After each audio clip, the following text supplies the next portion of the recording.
Bueno, buenas noches en Israel, no sé de dónde están ustedes. Bienvenidos a la tarde o la noche. Mi nombre es Jaime Laufer, Jaime, uruguayo de nacimiento, vivo ya casi muchos años en Israel.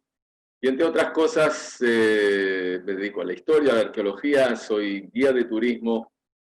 Y hoy vamos a hablar de lo que tiene que ver con la época, el momento en el que estamos, el tiempo en el que estamos, porque en estas 3 semanas que empezaron el 17 del mes de Tamuz hebreo y termina la semana próxima, el 9 del mes de Ad, recordamos la destrucción de ambos templos. El 9 de Ad es el día de ayuno por aquellos dos templos que fueron destruidos en el mismo día. Y como van a ver, yo llamé a esta charla el final del camino. Al final les voy a dejar tiempo para preguntas, pero el final del camino es un signo de interrogación. Y es un signo de interrogación, nosotros vamos a hablar sobre todo de la época del Segundo Templo, pero no podemos empezar sin conocer las raíces de dónde comenzó, qué es Jerusalén, dónde estaba, para poder llegar a la época del Segundo Templo y tratar de entender por qué se rebelan los judíos contra el imperio romano, el imperio más poderoso de su época. Conozcamos un momento de qué estamos hablando.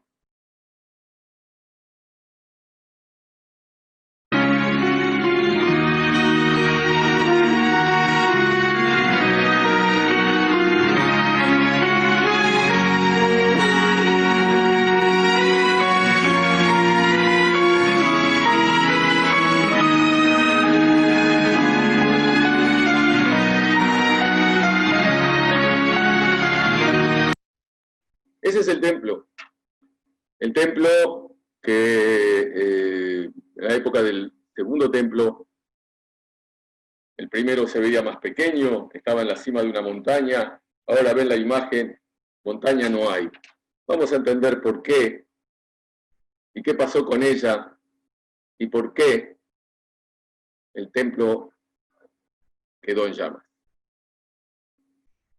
Primero, tratemos de entender dónde está Jerusalén.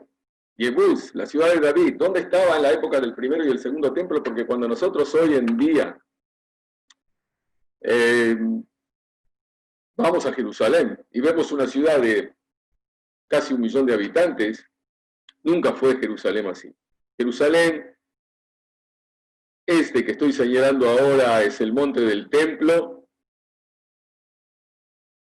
y la ciudad de Jerusalén está aquí, en este pequeño triángulo, que luego se va a expandir hacia el monte del oeste, el monte occidental, el monte Sión. Pero si vemos lo que es hoy en día la ciudad vieja, es esta pequeña parte, esto que está señalado aquí abajo, fuera de las murallas de la ciudad vieja, es la ciudad de David. Hoy se puede visitar y, si la corona nos permite, espero que tenga la oportunidad de hacerlos conocer en forma personal. Pero la pequeña ciudad de Jerusalén en la época de David tenía 50 dunam, solamente para comparación, la ciudad vieja hoy en día tiene 1000, es decir, 1 kilómetro cuadrado. Aquí, en el monte, aquí, donde lo ven, va a estar el templo de Jerusalén en la época de Salomón. En la época de Salomón construido y hacia fines del siglo, comienzos del siglo VI, fines del siglo VI, antes de la era común, antes de la era cristiana, va a ser destruido. 2 palabras de lo que pasa en esa época hacia la destrucción del templo.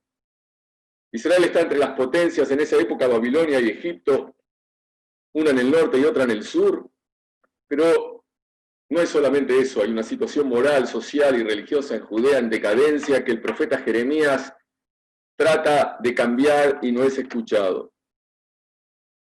Joacás, hijo de Josías, Yoshiau, sospechado de pro-babilonios, cambiado por el faraón Necao II, por su hermano Eliakim,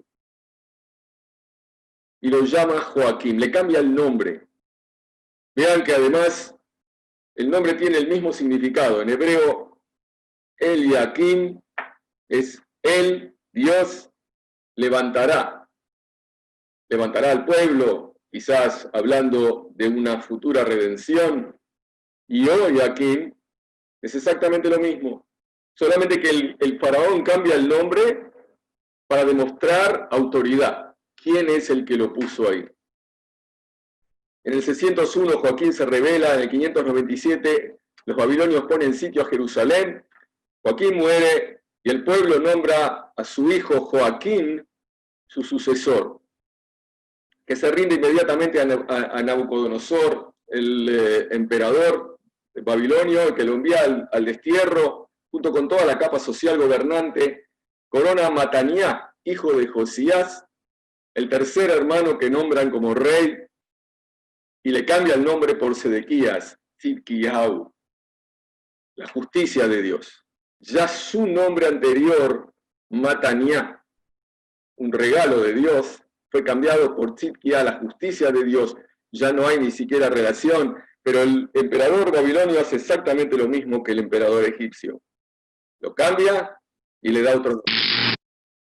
Pero el rey Sedequías es un reino empobrecido y es un rey débil. Todos los que lo rodean lo empujan a la rebelión contra Babilonia. El profeta Jeremías trata de evitarlo, es perseguido, encarcelado. El profeta Ezequiel profetiza desde Babilonia el desastre si se rebelan. Egipto soporta y alienta la rebelión, lo que se llamó el apoyo de caña hueca. Y en el 586 vuelve Nabucodonosor, el fin de Ezequías, de Jerusalén y del templo, el destierro. Y cuando puse la pregunta, con signo de interrogación, el camino del fin, es porque los judíos en este momento, en el fin del primer templo, consideran que es el fin del pueblo judío. Es el fin, no hay templo, no hay Jerusalén, se van a Babilonia al destierro. Y el mismo profeta Jeremías les va a decir que no.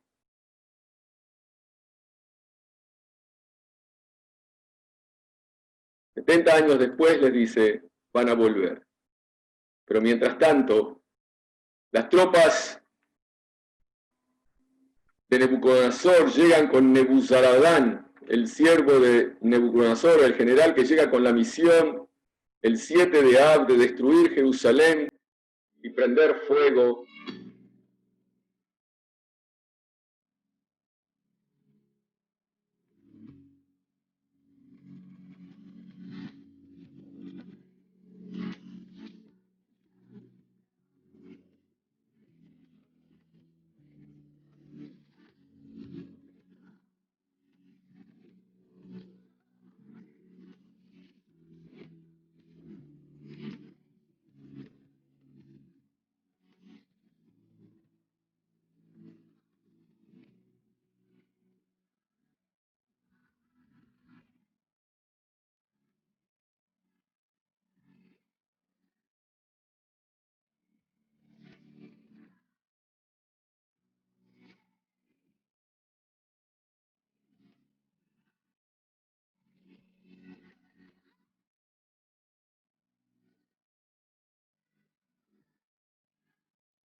¿sí?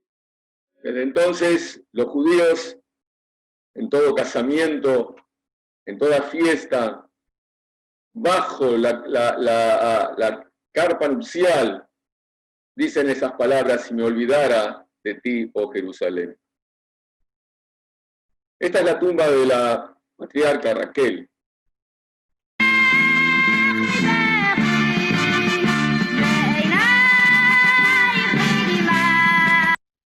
Reprime tu voz del llanto y tus ojos de las lágrimas, porque tu obra será recompensada, dice Dios, y volverán de la tierra del enemigo.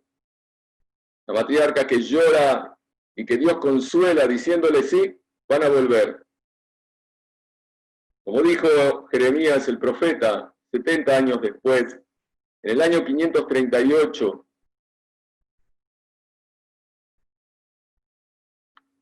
el emperador persa Ciro les da la autorización para volver. En este cilindro que se encontró en el palacio en Babilonia, hoy en día Irak, las palabras que también similares figuran en la Biblia, en el Tanaj, en el Antiguo Testamento: el Señor, el Dios de los cielos, me ha dado todos los reinos de la tierra y me ha designado para construir un templo para Él en Jerusalén, en Judá. Quien de su pueblo esté con Dios con Él, suba a Jerusalén en Judá y construya el templo de Hashem. En realidad, en el cilindro dices palabras similares para los babilonios, pero aparentemente Ciro lo permite reconstruir el templo nuevamente, y en el año 516 antes de la era común se inaugura el segundo templo. 332 antes de la era común, Alejandro Magno conquista el imperio persa y durante algo así como 160 años vamos a estar la tierra de Israel bajo las manos de los helénicos, en una época de Egipto y luego los seleucidas de Siria, hasta que en el año 140 los hasmoneos, los macabeos, consiguen la independencia, que se va a acabar en el año 63.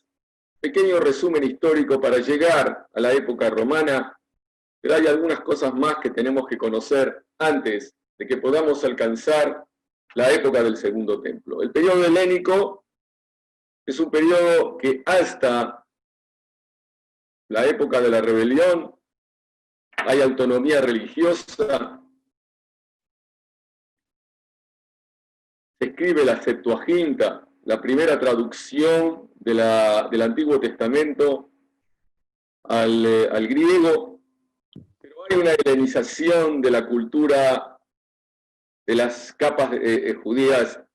Antíoco III otorga una carta de derechos, pero Antíoco IV Epifanes, en el año 175, entra a saquear el templo, sube en el año 175, en el año 168 saquea el templo y pone leyes prohibitorias a la religión, construye una enorme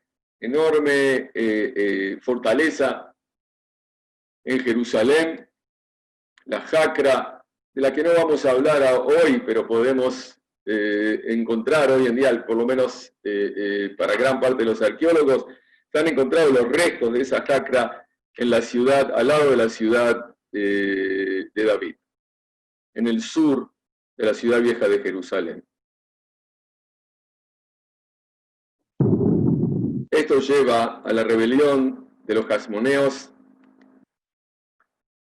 y solamente para poder darnos una idea temporal, Matatías, que comienza la rebelión con sus hijos, Simón, Judá, Jonatán, que van, Judá y Jonatán van muriendo, pero Simón es el primero que en realidad consigue la independencia en el año 143, casi 20 años después de comenzada la rebelión. Él no se nombra rey, a pesar de que el pueblo lo quiere como tal.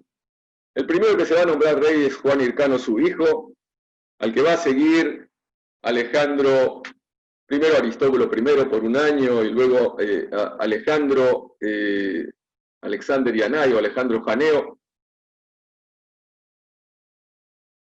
y Salomé Alejandra, la esposa de ambos, porque cuando Aristóbulo muere sin hijos,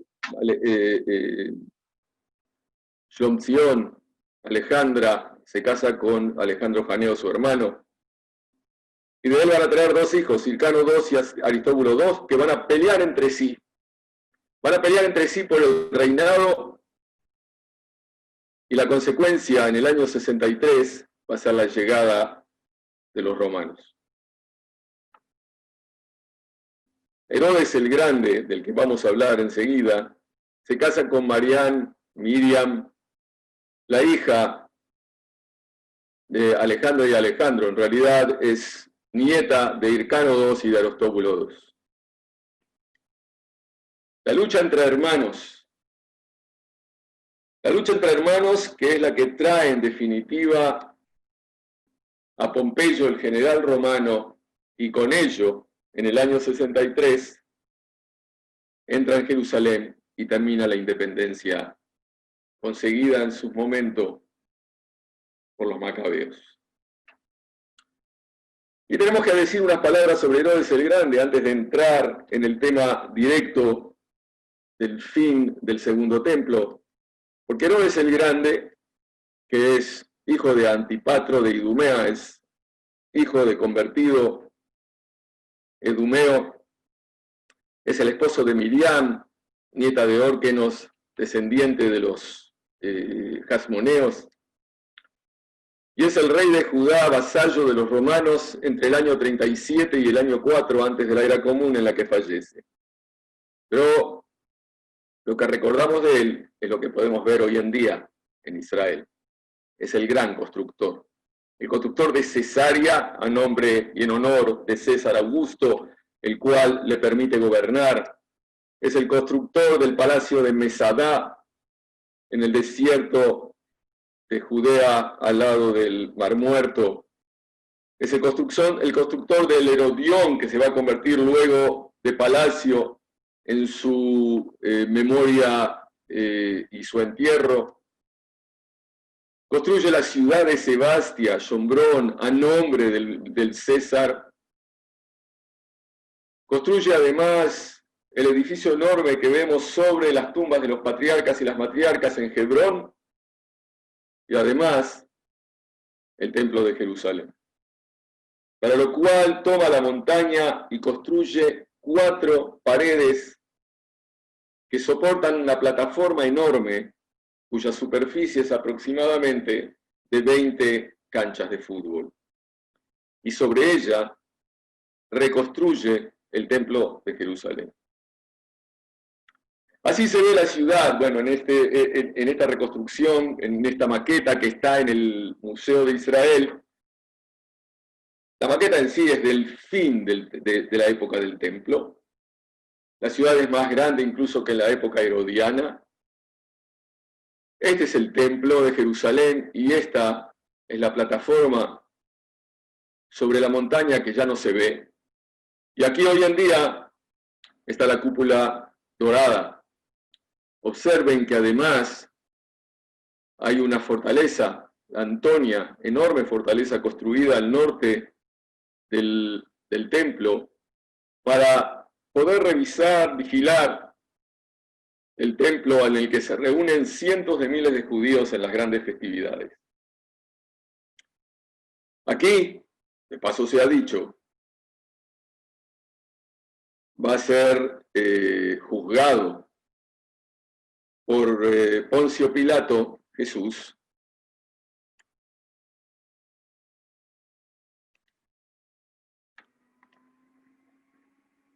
Veamos cómo se ve o cómo reconstruimos ese templo. Observen que hay una escalera aquí que lleva de la ciudad al sur del templo, en donde estaba la ciudad original. Una escalatina enorme que llega hasta el templo, o hasta el camino por el que se sube al templo, y empieza en la pileta de Shiloah, en el sur, el camino que subían los sacerdotes con agua en la época de la existencia del templo, en la época de la fiesta de los tabernáculos en Sukkot, para pedir con el agua del Shiloah sobre el altar por la lluvia. De paso les digo, esa escalera la encontraron los arqueólogos hoy en día y en un tiempo más se va a poder subir por ese mismo camino. Hoy se puede ir por el desagüe de ese camino a lo largo desde la pileta Siloaj hasta arriba. La escalatina enorme que está construida sobre un arco que es el arco de piedra más grande que había en el Imperio Romano. Pero el camino principal para subir, permite llegar directamente a la basílica que construye también probablemente Herodes. Digo probablemente porque hay una discusión entre arqueólogos a la que no vamos a entrar hoy en día, pero la escalera principal es hacia las puertas de Juldá, que están al sur. Dos puertas, una a la derecha y una a la izquierda. Se entra por la derecha, se sale por la izquierda, a excepción, nos dice en el Talmud, aquellos que están de duelo, que entran por la izquierda en contra del camino a los que van todos y salen por la derecha, para que todos les pregunten por qué caminas por el camino equivocado, por el camino contrario, dicen porque estoy de duelo, y entonces todos sepan consolarlos. Esta escalatina, de paso, también les cuento, sí existe hoy en día. Parte de los escalones existen, uno ancho y otro menos, de tal forma de que la persona que sale del templo no pueda correr, tenga que ir lentamente alejándose del templo. Y nosotros vamos a entrar, como todo en esta época, virtualmente, por la puerta principal que nos va a llevar directamente a la gran explanada, desde donde se puede ver el templo.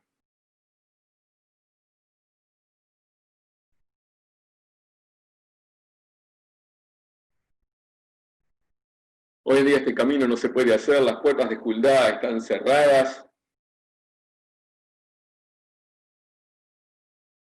Las puertas de Juldá que vemos hoy en día son posteriores, a excepción de un pequeño pedazo que todavía es original de la época herodiana.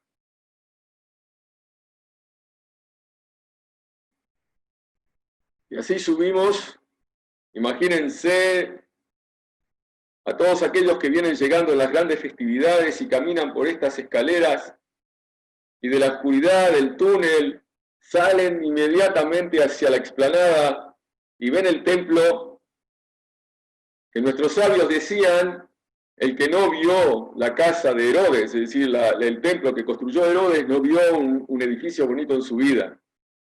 Plinio el Viejo, un geólogo muy importante de la misma época, romano, no judío, dice, no hay ciudad más bonita que la ciudad de Jerusalén en todo el imperio. Ese es Herodes.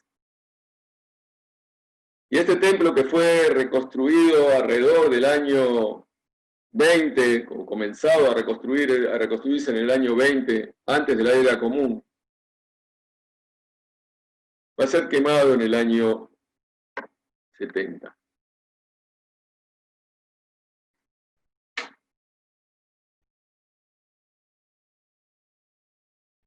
Todo empieza, como les dije, Herodes, si bien es un rey vasal, es un rey judío.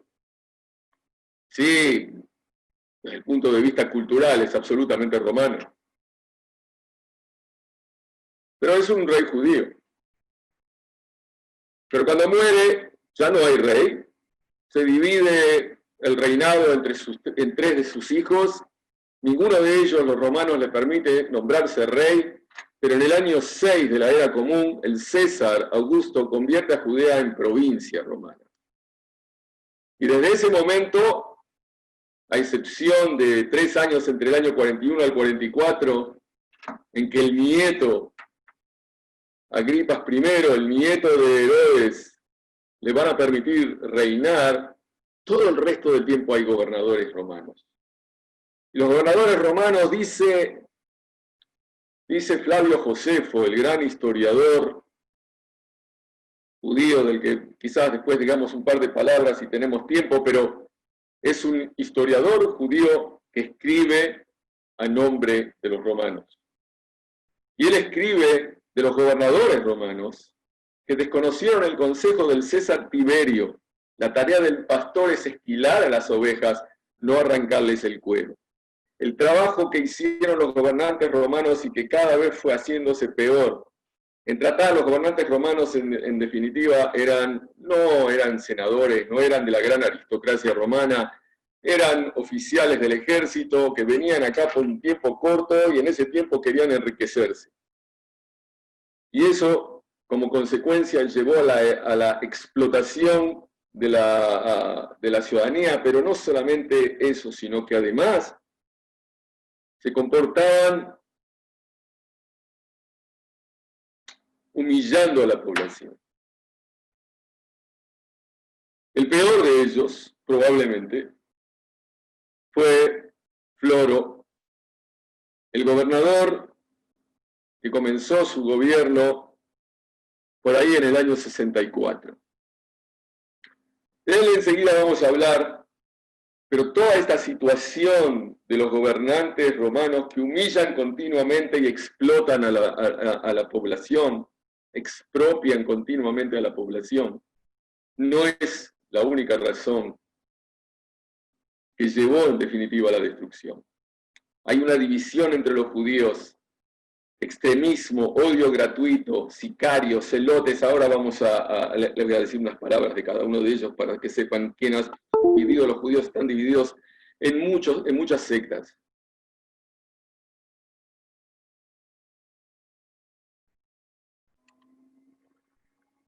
En el 66 de la Era Común comienza la Gran Revuelta. Las sectas, hay grupos de moderados, los saduceos, que son en realidad la aristocracia, los grandes sacerdotes, los ricos, que filosóficamente no creen en la permanencia del alma y no creen en la tradición oral farisea, y entre ellos Hanan ben Hanan, o en español lo llaman Anas ben Anas, José ben Gurión, Yoshua ben Gamla lo puse con signo de pregunta, porque según Josefo Flavio lo era, según el Talmud es discutido. No voy a entrar en la personalidad de Yoshua ben Gamla, si era saduceo o no. El grupo de los fariseos, grupo central, en realidad es el central, el mayoritario, el que está en todos los niveles sociales, y es en realidad el que hoy en día toda la tradición actual judía sale. Entre ellos Rabán Shimon ben Gamliel y Rabán Yohanan ben Zakkai. El tercer grupo es el de los esenios. El grupo de los esenios repudian los placeres como pecados, así nos cuenta Flavio Josefo, separatistas, ascetas, viven en comunidad igualitaria. Quizás para la mayoría de los historiadores, al menos aquellos que viven en Qumrán, que vivían en Qumrán, en el mar, en la parte norte del Mar Muerto, eran esenios. ¿Por qué son importantes los de Qumrán? Porque en esas cuevas encontramos los escritos más antiguos del Antiguo Testamento, entre otros escritos, alrededor de 50.000 fragmentos de escritos que sobrevivieron 2000 años, del primero y segundo siglo antes de la Era Común.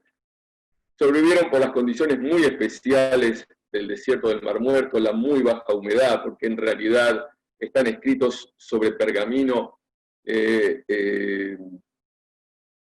o sobre cuero la mayoría, y por lo tanto no podrían haber sobrevivido normalmente en otras condiciones. Todos esos están en el santuario del libro en el Museo de Israel, y nuevamente los invito, cuando se pueda, a conocerlos aquí. Los esenios creen en el destino, y probablemente todos, de una forma u otra, los moderados también participan de la rebelión, pero hay otros que son los extremistas. Lo que llamó Flavio Josefo la cuarta filosofía, los sicarios a nombre del sica, que es este pequeño cuchillo doblado que está aquí, que llevaban escondidos entre sus ropas y con él mataban a sus enemigos y opositores.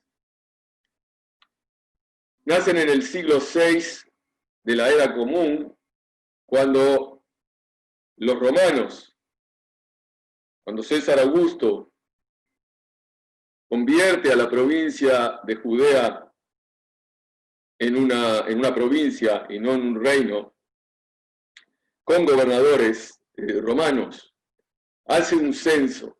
¿Para qué hace un censo? Para saber quién tiene qué y cuánto se le puede cobrar de impuestos. Eso lleva inmediatamente a una situación de rebelión, de incomodidad entre los judíos, y aquí nacen los sicarios. Son amantes de la libertad al punto tal de que lo ven como una obligación religiosa, pues solo Dios gobierna. Menahem, el hijo del Yehudá, del fundador, va a ser el líder durante la rebelión, pero va a ser asesinado por los celotes, y ahora les voy a explicar quiénes son. Ellos mismos también matan a los opositores, como le dije. Y cuando matan a Menahem, los celotes, Eleazar ben Yair, se escapa a Mesadá, y el que conoce la historia de Mesadá sabe, escuchó quién es Ben Yair. No vamos a hablar de eso, pero cuando estemos en Mesadá podemos hablar de lo que pasó ahí. ¿Quiénes son los celotes? O en hebreo, Canaín. Ideológicamente son muy similares a los sicarios, pero viven solo en Jerusalén. Eleazar ben Hananiah, el hijo del sumo sacerdote y promotor de la cancelación del sacrificio en honor al César, que es una de las cosas que van a comenzar la rebelión, es uno de ellos. Yohanan de Gushjalab, Shimon bar Giora, Eleazar ben Shimon, algunos de los nombres de los celotes que dirigen la rebelión. En realidad la rebelión comienza cuando unos años después de que en el año 64 Floro es nombrado el procurador de Judea, que es un hombre corrupto, violento, y en el año 66 en Cesarea hay una profanación de una sinagoga. Cesarea es una ciudad, es la capital en realidad donde vive el procurador, el gobernador. No vive en Jerusalén, Cesarea es una ciudad romana. Y profanan la sinagoga haciendo un sacrificio pagano a la puerta de la sinagoga. Los judíos se quejan a Floro, e incluso, parece que esto fuera algo conocido para nosotros los latinos, le pagan a Floro para que haga justicia. Floro acepta el dinero, pero se va y encierra a 12 de los líderes judíos. Llega a Jerusalén y exige parte de los tesoros del templo. Los judíos se burlan de Floro. Salen entre la gente que está en la ciudad con cestas a juntar dinero para Floro, pobrecito, que está muerto de hambre y necesita robar el tesoro del templo. Floro se siente ofendido y manda a sus soldados, matan 3.600 judíos. Los judíos dejan de sacrificar el sacrificio que todos los días se traía en el templo por la paz del imperio y del César. Los sicarios toman Mesadá y con esto comienza la rebelión.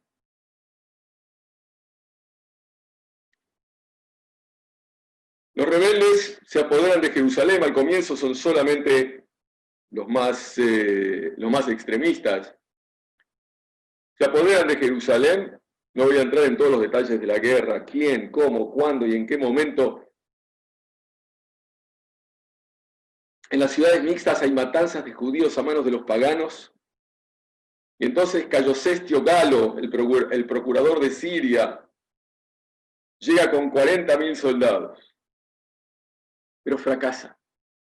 Hace muchos errores estratégicos, llega a Jerusalén, le pone sitio, consigue romper una de las 3 murallas que Jerusalén tiene de esa época y se retira, pensando que no hay forma de conquistar la ciudad. Galo se retira, los judíos lo atacan, lo persiguen, 5.000 soldados mueren, las máquinas de guerra caen en manos de los rebeldes. Y no solamente eso, para humillación de los romanos, el emblema, el estandarte de la Legión 12 que viene con Galo cae en manos de los rebeldes. Cuando los rebeldes vuelven a Jerusalén, el pueblo se les une, pero el liderazgo pasa a manos de los moderados, que se unen todos contra los romanos. Yosef Ben Gurión y Hanán Ben Hanán son los líderes que piensan, por un lado, nos vamos a preparar para la rebelión, pero por el otro lado, piensan cómo tratar de llegar a un acuerdo con los romanos, porque saben que contra los romanos no van a poder.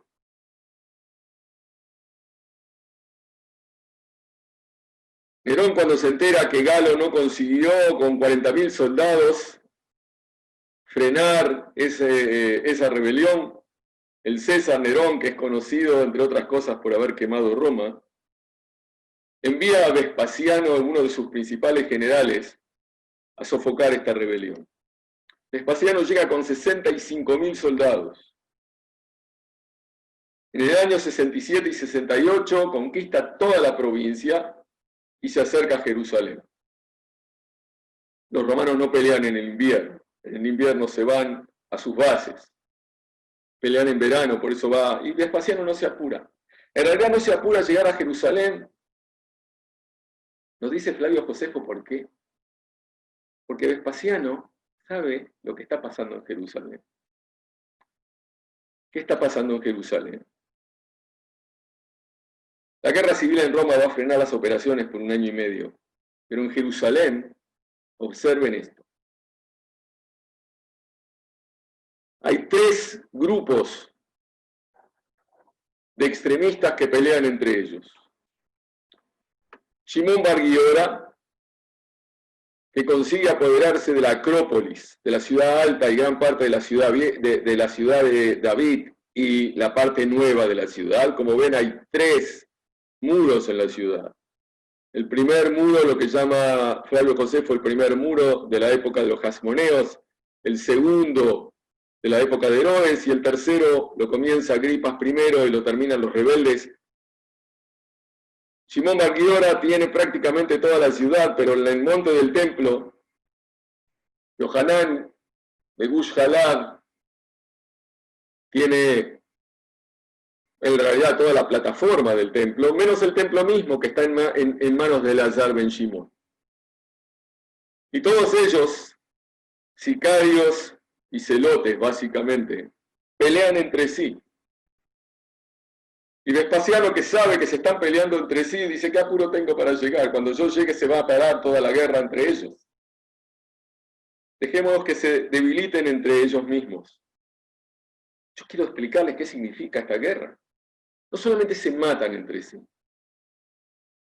Nos cuenta Flavio Josefo y el Talmud que había depósitos de comida para años en la ciudad, que podían haber soportado un sitio de años, y la guerra entre ellos queman los depósitos. Lo que va a ser crítico cuando en el año 70 Tito llegue a Jerusalén. El hijo de Vespasiano es nombrado César en la guerra civil, y Tito llega a Jerusalén con todas las cohortes, con todas las legiones romanas. Claro, cuando los rebeldes en la ciudad de Jerusalén van a ver esto, por fin se van a unir para pelear contra el verdadero enemigo, pero ya va a ser muy tarde. Van a atacar por 3 lugares, sobre todo al muro, al tercer muro, que es el más débil, porque es el último y fue construido por los rebeldes, terminado de construir por los rebeldes rápidamente. Hoy en día sabemos gran parte de él dónde estaba. Los judíos, cuando atacan los romanos, no se quedan adentro de la ciudad, salen, pelean. Los romanos tienen que construir rampas para poder levantar las máquinas de asedio, como las catapultas, como las ballestas, o los arietes con los que rompen los muros, y finalmente consiguen entrar en la parte nueva de la ciudad, romper el tercer muro, queman las casas, matan, persiguen hombres, mujeres y niños. Ahora, hay que llegar a la Antonia, a la fortaleza que domina el monte, y ponen rampas para subir sus máquinas de asedio. Los judíos hacen túneles por debajo de la rampa, las llenan de maderas, de material incendiario, y cuando los romanos empiezan a subir todos sus soldados y las maquinarias, los judíos le prenden fuego por debajo y las rampas caen. Pero en definitiva, los romanos consiguen construir nuevamente las rampas y conquistar la Antonia, y ahora queda por conquistar el templo de Jerusalén. También sobre él se construyen rampas. Y cuando los judíos se dan cuenta que los romanos suben ya a la explanada del templo, todo el pueblo, hombres, mujeres, niños, con hachas, con palos, con todo lo que tienen a mano, se van a frenar con su propio cuerpo a los romanos de entrar en el templo de Jerusalén. Pero por supuesto, no termina más que en una gran matanza. Y el templo se incendia. El 9 de Ad se prende fuego el templo de Jerusalén y se destruye el lugar al que después judíos no podrán alcanzar en 2000 años. Hoy en día lo que podemos ver son montañas de piedras de esa destrucción e incluso lugares quemados sobre la calle del gran incendio que se dio en Jerusalén. Los judíos son llevados como esclavos, utilizados contra gladiadores y animales en los juegos de entretenimiento. Tito se va de aquí hacia el Líbano, y del Líbano hacia Siria, y de Siria hacia Alejandría en Egipto, y de ahí a Roma, y en cada lugar cientos de judíos son sacrificados, asesinados o crucificados en estos juegos. En definitiva, son llevados los esclavos a Roma con todos los tesoros del templo y el más conocido, la menorá, el candelabro del templo, el candelabro de oro del templo de Jerusalén. Es tan conocido que Tito lo hace grabar en el Arco de Triunfo, en Roma. Nuestros sabios nos dicen, nos cuentan una leyenda en la cual dicen, ¿por qué fue destruido el templo? Hay muchas historias, no voy a entrar en todas las historias del Talmud sobre cuál es la destrucción, a pesar de que la base es el odio entre hermanos. Pero cuentan que había un señor rico que tenía un enemigo que se llamaba Kamsa y un amigo que se llamaba Kamsa y un enemigo que se llamaba Bar Kamsa. Cuando hace una fiesta, una reunión, le dice a su empleado, vaya a buscarme a mi amigo Kamsa, él se equivoca, trae a Bar Kamsa. Cuando el dueño de casa lo encuentra a Bar Kamsa, le dice, tú eres mi enemigo, ¿qué haces aquí? Vete. Y él le dice, bueno, no me humilles ahora, yo te pago mi comida. No, vete, te pago la mitad de la comida, ninguna forma. No me humilles, te pago toda la comida. Y aún así, lo saca a la fuerza de la fiesta. Y Bar Kamsa dice, si estaban todos los sabios sentados ahí, nadie protestó. Es decir, que todos están de acuerdo con mi humillación. Y entonces va al César y les cuenta que los judíos se rebelan. Y dice, ¿cómo puedo saber que es verdad lo que me estás contando? Manda un sacrificio al templo, va a ver que no lo van a sacrificar. ¿Se recuerdan? Sí, hubo un sacrificio que se dejó de sacrificar. Lo manda y Bar Kamsa le hace una herida para que no sea puro para sacrificar en el templo. Y cuando llega al templo hay una discusión, ¿se sacrifica o no se sacrifica? El animal no es puro para sacrificar. Dice, si no lo sacrificamos, el César va a pensar que nos rebelamos contra él. Hay que sacrificarlo igual. Y entonces uno de los rabinos de Jariá, hijo de Abculas, dice, de ninguna forma se puede sacrificar, van a pensar que sacrificios de ese tipo se pueden traer al templo. Y entonces dicen los sabios, bueno, entonces hay que abarcarse, hay que matarlo, es un traidor, nos va a denunciar y eso va a llevar a una guerra. Dice, no, de ninguna forma, dice Zecaría, hijo de Abculas, van a pensar todos que el que trae un sacrificio que no es apto, le corresponde pena de muerte y entonces no hicieron nada. Y dice el Talmud, la humildad de Zecaría, hijo de Abculas, destruyó nuestra casa, quemó nuestro altar y nos desterró de nuestra tierra. Ese arco de triunfo que está hoy en día en Roma, durante años, siglos, los judíos de Roma se negaron a pasar debajo de él. Porque no significa, claro, es el arco de triunfo de Tito, pero es el arco de la humillación del pueblo judío. Y los judíos en Roma se negaron a pasar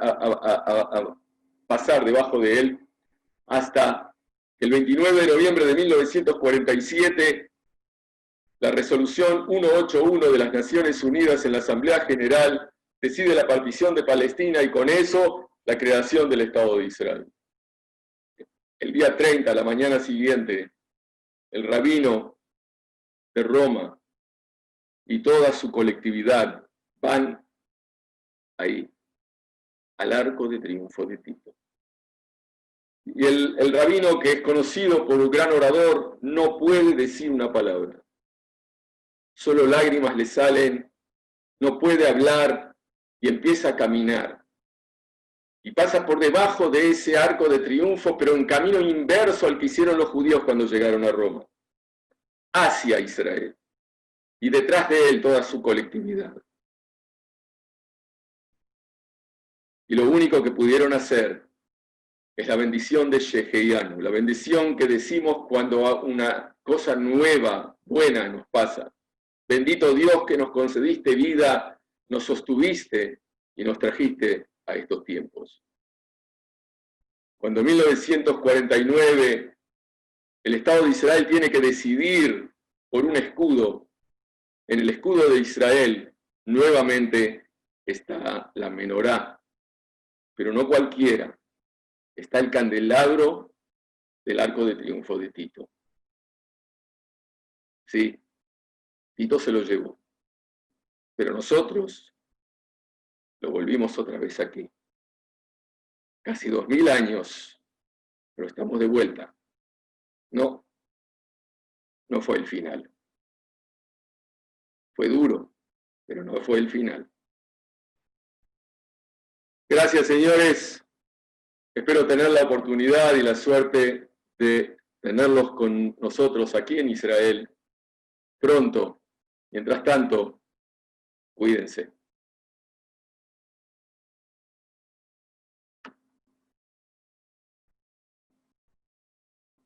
Si hay alguna pregunta, la pueden hacer ahora en el chat y con gusto lo voy a contestar.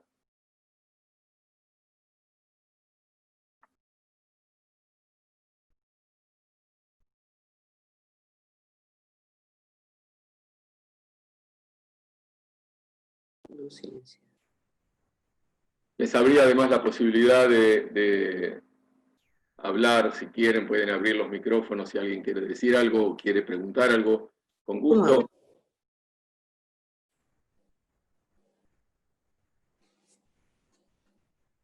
Yo pregunté. Sí. Escucho. Y no puedo. ¿Y cómo hago para hablar? Ahora la estoy escuchando. Hola. Sí, muy interesante la explicación. Quería preguntarle qué recorrido se hace cuando se visita Ir David, la ciudad de David. Cuando se hace la ciudad de David, generalmente el recorrido clásico en la ciudad de David, hoy en día hay cada vez cosas nuevas porque todavía sigue siendo un lugar en el que están trabajando los arqueólogos, pero normalmente lo que se hace es primero una vista en la parte alta de la ciudad para ver dónde está, cómo está y entender por qué el rey David dijo Jerusalén, una ciudad rodeada de montañas, y de ahí hacia hacia la parte arqueológica, donde se encontraron lo que la arqueóloga que encontró considera que es el palacio del rey David, probablemente de ahí hacia los lugares más abajo donde vivía el resto de la aristocracia y qué es lo que se encontró de las distintas épocas, desde la época del primer templo y el comienzo del segundo. Y luego, normalmente lo que se hace es entrar en un túnel. En realidad es un canal artificial construido en el siglo VIII por el rey Ezequías, que llevó el agua desde la fuente hasta la pileta de Siloach. Se entra por ahí, se puede caminar dentro del agua, se puede caminar no entrando en el agua, pero todavía se puede caminar dentro de ese mismo túnel y se llega hasta la pileta del Siloam. Eso es lo que normalmente se hace. Se puede de ahí también ir después hacia Davidson y hacia la parte sur-oeste de los muros al lado del cótel. Y eso no tiene nada que ver con el lugar donde dicen que está el Kever de David y arriba el cenáculo. ¿No es en esa zona? No es en esa zona. Es decir, todo está alrededor de Jerusalén, pero el Kever del rey David, la tumba del rey David y el cenáculo están en el monte Sion. Ah, perdón, gracias. No, de nada, por favor. Bueno, si no hay más preguntas, entonces muchísimas gracias a todos. Que tengan buenas noches. Cuídense, los esperamos aquí con gusto. Sí.